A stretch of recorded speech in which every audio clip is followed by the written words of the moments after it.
Hi, this is Avineet working for Bespin Global US, and today I'm going to talk about generative AI on AWS and how Bespin Global is helping its customers implement generative AI and other ML services hosted on AWS and multiple clouds. The seeds of a machine learning paradigm shift have existed for decades, but with the ready availability of scalable compute capacity, a massive proliferation of data, and the rapid advancement of ML technologies, customers across industries are transforming their businesses.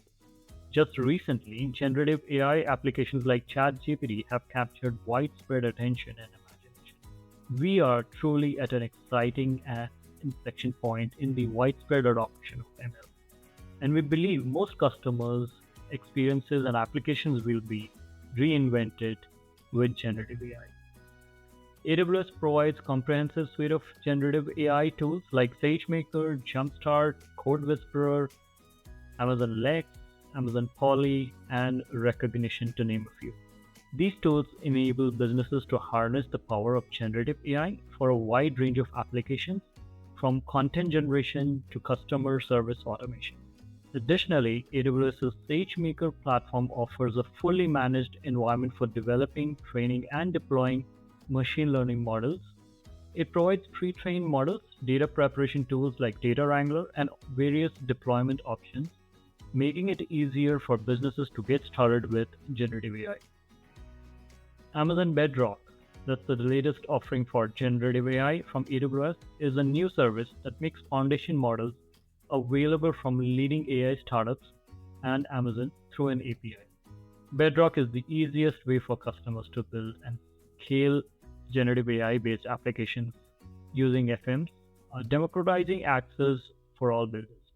Bedrock offers the ability to access a range of powerful FMs or text and images, including Amazon Titan FMs, through a scalable, reliable, and secure AWS managed service. Amazon Titan FMs are pre-trained on large datasets, making them powerful general-purpose models.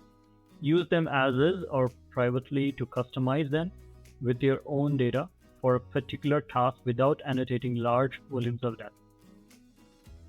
There are few use cases, and I'm pretty sure with ChatGPT and Bard, you might have got the exposure to play with some of them. So things like text generation, chat assistance, text extraction, search, code generation, image generation, music generation, and video generation, to name a few.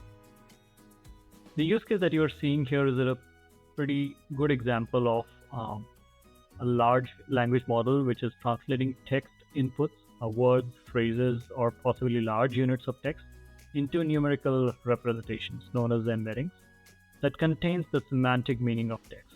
While these LLMs don't generate text, it is useful for applications like image generations and search and personalization. By comparing embeddings, the model can produce more relevant and contextual responses than word matching. Simple and popular use case for text summarization, where you provide the model an extract of text and it simply provides a summarization without you manually or physically having to read through tons of lines of text. This is an example of image to image, where image patterns by LG were used to create designer or designs on clothes. These are AI models, and it's known as Tilda, which is featured also in New York Fashion Week in 2022. Now, how do you decide on which model to use? For that, you can go to Holistic Evaluation of Language Models and Benchmark. It is by Stanford Independent Evaluation, which provides some idea on the model to use.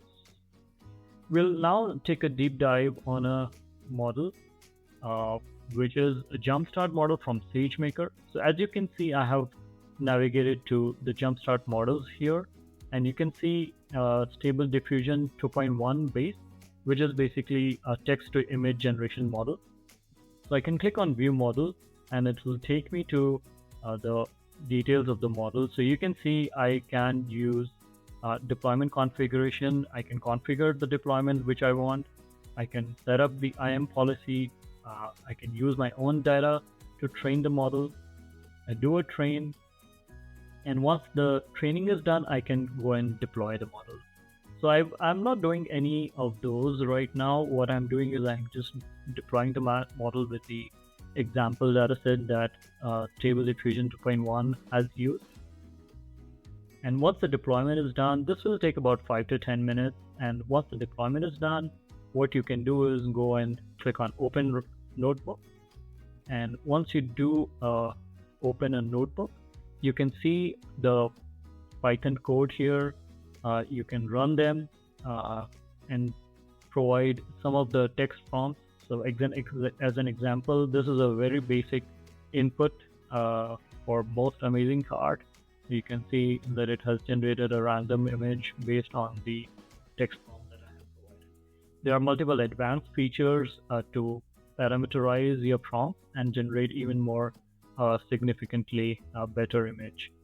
So in this example, I have provided most amazing art, provided a width, a height. I've also provided a number of images per prompt, so that's one right now. And I can also increase the number of inference steps. So the more or the higher number of inference steps, you can expect a better image quality. And the same goes with guidance scale and seed. So it lets the model generate more creatively.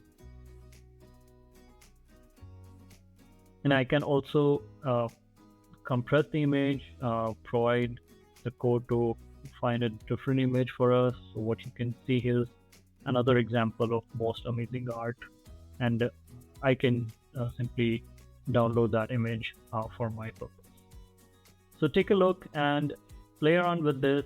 I know you will be able to appreciate a lot of the other models out here and see what it does for you. I think it's worth to mention that once you are done with the model, you can always come and close the endpoint or delete the endpoint so that you stop incurring any charge. Thank you, and it's nice talking to you about generative AI. I am excited to see what we can do with that with your use case. Thank you.